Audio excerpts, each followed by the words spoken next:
امام حسن بصری رحمہ اللہ کا قول سنیے، کہتے ہیں اگر کسی بندے نے یہ جاننا ہو کہ اللہ تبارک و تعالیٰ کہیں مجھ سے اعراض تو نہیں کیے ہوئے، اللہ نے کہیں مجھ کو چھوڑا تو نہیں ہوا، تو وہ کیسے پہچانے؟ جیسے ابھی ان دنوں میں ایک بات کسی کی بڑی اچھی اس نے بات کی،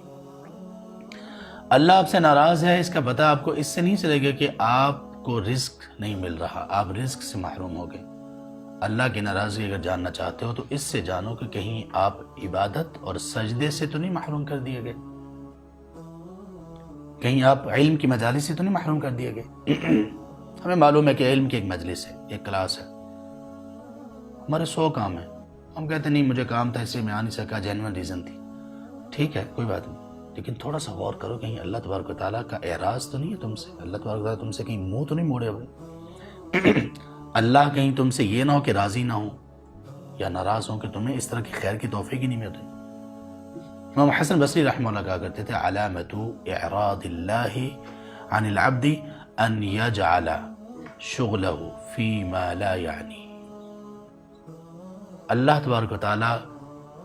بندے سے اعراض کب کرتے ہیں، اللہ تبارک و تعالیٰ بندے سے کب منہ موڑتے ہیں، اس کی علامت یہ ہے کہ جب بندہ بے مقصد چیزوں میں مشغول ہو جائے، سمجھ لیجئے کہ اللہ تعالیٰ ناراض ہے، کہ اللہ تعالیٰ نے خیر کے کام کی توفیق اس سے چھین لی یا چھن گئی اس کے اپنے عمل کی وجہ سے۔